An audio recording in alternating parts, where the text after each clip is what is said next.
Assalamualaikum warahmatullahi wabarakatuh. Selamat ketemu kembali sahabat-sahabatku dengan saya Bunda Afiro di channel Ruang Curhat untuk kita semua. Eh, Mohon maaf ya kalau backgroundnya masih tembok rembes. Pengen bikin yang bagus ya. Sudah di ini aplikasinya sudah di-download tapi belum bisa Bunda pakai karena mungkin insyaallah nanti belajar pelan-pelan.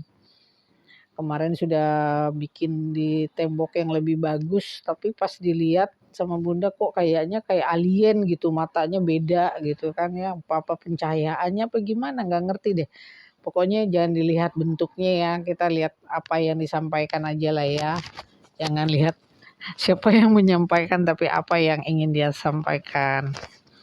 Tapi sebelumnya juga Bunda terima kasih yang sudah subscribe, yang sudah nonton, yang sudah like, yang sudah bunyikan loncengnya. Makasih kebaikannya. Semoga Allah Subhanahu wa taala mengembalikan kebaikannya berlipat ganda ya. Mensupport channel ini. Terus Bunda mau di sini mau cerita, mau sharing sedikit ya. Jadi kemarin ceritanya ada yang pertama awalnya dia curhat gitu kan di IG gitu, di DM. Nah, tapi curhatannya nggak Bunda tampilkan di sini dulu. Yang ingin saya Bunda tampilkan pertanyaan dia gitu kan. Jadi pikir Bunda, wah keren juga nih buat konten gitu kan. Pertanyaan dia tentang orang-orang yang memakai jilbab atau sudah memakai menutup auranya hijab lah gitu kan. Yang masih melakukan hal-hal yang istilahnya yang tidak sesuai lah dengan penampilannya gitulah. Itu bagaimana menurut Bunda katanya. Terus saya bilang oke nanti akan Bunda jawab tapi nanti di konten aja ya gitu. Jadi begini, kalau menurut penghematan yang telah selama Bunda ini ya Bunda perhatikan. Ada berapa faktor orang berhijab ya. Pertama, memang datang dari panggilan jiwanya. Sudah datang dari panggilan jiwanya bahwa dia tuh ayo berhijab itu susah tuh kalau udah panggilan jiwa itu kalau kita nggak lakuin itu kayak gelisah. Nah akhirnya itu, insya Allah kalau orang yang memang berhijab sudah panggilan jiwanya, insya Allah udah klop. Jadi insya Allah dia perilaku dengan penampilannya insya Allah sudah bisa lebih selaras lah begitu ya. Terus ada juga orang yang berhijab belum panggilan jiwanya, tapi adalah suatu keharusan yang dia lakukan karena mungkin itu permintaan dari orang tuanya gitu. Jadi belum dari panggilan jiwanya, bukan dari hatinya gitu kan, belum dari hatinya. Jadi mungkin dari orang tuanya. Dan ada juga orang yang berhijab itu karena lingkungan gitu kan. Lingkungan dia untuk karena saya pernah waktu itu bertanya kepada seorang wanita berhijab, waktu itu lagi nginep di rumah saya sekitar ada 2 minggu lebih kalau nggak salah, 2 minggu lebih lalu. Terus dia ketika dia menginap rumah saya kan dia karena berhijab ya, saya pikir kan orang berhijab itu kan udah tentu sholat ya. Saya tanya dia, "Kamu udah berapa lama di sini? Kamu lagi halangan kok belum nggak sholat-sholat?" Dia bilang, "Memang saya nggak sholat."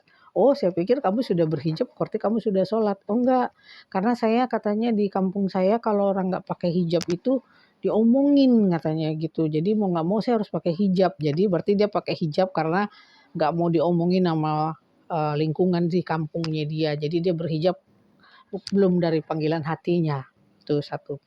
Yang ketiga adalah itu karena peraturan sekolah bisa juga, peraturan sekolah gitu. Jadi iya termasuk lingkungan lah itu namanya. Jadi itu semua tuh karena bukan panggilan hati ya. Beda kalau dengan orang yang udah panggilan hati mungkin dia akan lebih selaras. Tapi kalau yang panggilan hati kan dia berpakaian kan hanya mengikuti kehendak-kehendak orang-orang lain gitu, bukan keinginan hati dia. Dia memang belum bisa untuk menjaga itu. Jadi kita nggak usah diiniin juga karena memang segala sesuatu itu kalau yang dipaksakan itu memang kan memang nggak baik ya. Ibaratnya segala sesuatu itu biarlah berjalan secara alami gitu ya, berproses secara alami. Jadi kita maklumin aja. Yang penting dia kan sudah berbuat yang positif ya, sudah dia tidak sudah menutup aurat itu sudah udah bersyukur. Jadi nggak perlu kita cela-cela orang seperti itu. Biarkan dia berproses secara alami. Karena kalau orang udah proses secara alami itu insya Allah matangnya tuh bagus. Ibaratnya pohon, buah. Kalau matang di pohon itu kan luar biasa nikmatnya ya. Beda dengan buah yang matang dipaksakan dikarbit hasilnya asam. Nah, manusia juga sama begitu. Jadi nggak perlu kita kita kita oh, kita jas atau kita apa-apa, enggak, kita doakan aja karena semua itu perlu proses. Mudah-mudahan aja mereka segera berproses semakin hari semakin baik sehingga memang akhirnya penampilannya dengan perilakunya selaras. Dan kita juga nggak perlu menghujat orang yang belum menutup auratnya itu juga nggak perlu kita hujat-hujat orang seperti itu. Biarkan dia berproses seperti uh, mengalir yang secara alami karena setiap manusia itu menjalani proses dalam hidupnya itu beda-beda. Beda-beda ada yang cepat, ada yang lambat, ya kan?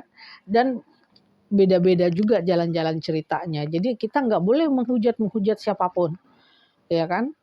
Jadi jangan disalah-salahkan jilbabnya. Bahkan ada saat makanya banyak orang yang akhirnya berhijab dan akhirnya dibuka lagi itu karena memang belum panggilan dari hati nuraninya. Sulit kalau memang belum panggilan hati. Dan itu pun tidak perlu kita hujat. Biarkan semuanya berproses menurut kehendak Allah. Jadi kita nggak boleh menghakimi, menjas orang yang belum berhijab juga jangan. Kita nggak boleh yang berhijab pun atau yang tidak berhijab kita tidak perlu menghakimi karena semua itu perlu proses. Proses yang sangat alami. Begitupun dengan banyak yang saya lihat. Nah, ini contoh nyata nih saya kasih tahu. Di TikTok. Coba sekarang banyak sekali orang-orang yang sudah uzur, yang sudah tua itu berperilaku melebihi dari anak muda. Berpakaiannya pun luar biasa, goyangannya pun ya Allah, ada yang ngata-ngatain dan ada juga yang support gitu. Oh iya bagus Bunda ketawa. Kalau menurut saya begini. Kalau yang sudah tua-tua itu begitu, jangan disupport, jangan dibilang iya silakan Bunda, wah lanjut gini. Itu dosa loh, dosa kita. Karena apa? Dia itu berbuat, kita membiarkan dia melakukan sesuatu yang merugikan dirinya sendiri gitu loh. Kan itu udah nggak pantas untuk seusia dia. Ini yang support juga nanti dapat dosanya gitu loh. Dan nggak perlu juga memaki, nggak perlu juga menjas, tapi minimal jangan dibikin semangat dia untuk dia bikin konten begitu terus gitu. Jangan juga menghina, tapi karena memang benar-benar nggak pantas. Nah itu saya tahu, insya Allah ya, orang yang sudah tua itu ya, yang sudah tidak pantas lah kalau kita, yang masih berulah-ulah melebihi dari anak muda, itu masa muda mereka itu biasanya yang udah saya sekilikidi yang udah saya amati gitu lah ya, itu mereka mempunyai masa kecil yang terkukung, masa remaja yang juga tidak merasakan di usia yang remaja yang seperti orang-orang lain punya teman atau punya apa-apa. Pokoknya itu yang masa muda dia itu yang terkukung.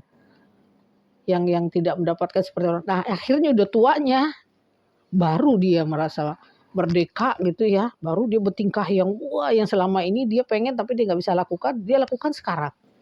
Itu biasanya. Ya makanya kalau yang masih muda-muda, bertingkah-bertingkah ya itu kita biarkan sajalah dulu.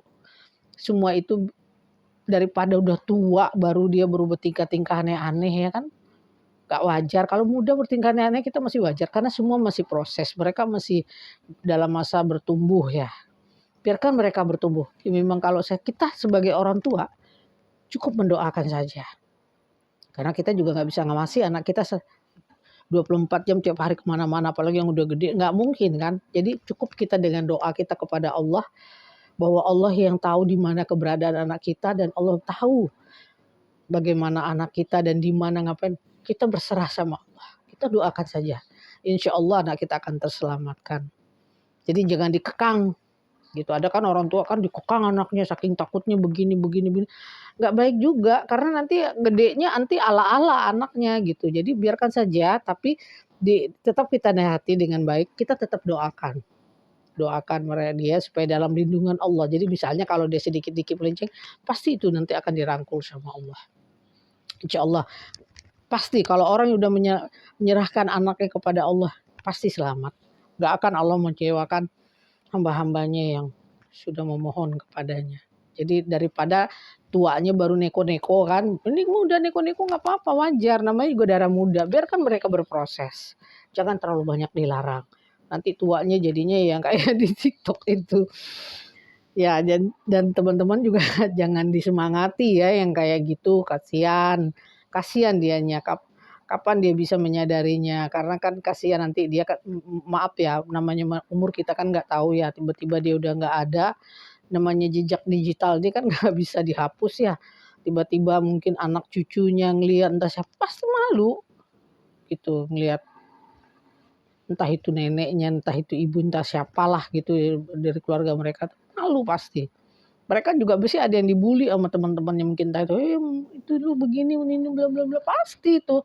Jadi kadang-kadang nggak mikir dulu efeknya untuk melakukan hal-hal yang istilahnya yang nggak wajar kalau benar aduh luar biasa. Tapi ya begitulah dunia ini sekarang. Tapi kita juga bisa menyalahkan orang-orang seperti itu karena mungkin lingkungan dia, orang-orang sekitar dia nggak bisa, belum belum ada yang memberikan arahan energi yang positif buat dia. Makanya dia melarikannya seperti itu dan mudah-mudahan kita doakan saja mereka segera dapat hidayah supaya mereka tidak tersesat terlalu lama gitu dan jangan disupport yang seperti itu. Tapi enggak perlu juga dikata-katain, tapi kalau ada yang bilang, "Aduh Bun, ingat-ingat umur, ingat ini dikit kubur," ya itu sih saya pikir ya boleh juga mengingatkan, tapi untuk hal yang lain dari itu jangan. Jangan disupport. Hanya itu aja teman-teman yang ingin saya sampaikan. Jadi apapun, bagaimanapun kita misalnya jangan pernah menghina siapapun. Biarkan semuanya berjalan melalui proses-proses yang mereka lalui. Kita cukup sebagai manusia mendoakan saja. Terima kasih yang sudah subscribe, yang sudah menekan loncengnya, notifikasinya, dan like. Dan sekali lagi saya bukan kalau ada kata-kata yang salah itu dari saya yang baik dari Allah Subhanahu wa taala karena saya hanya manusia biasa yang tak luput dari alfa dan hilaf.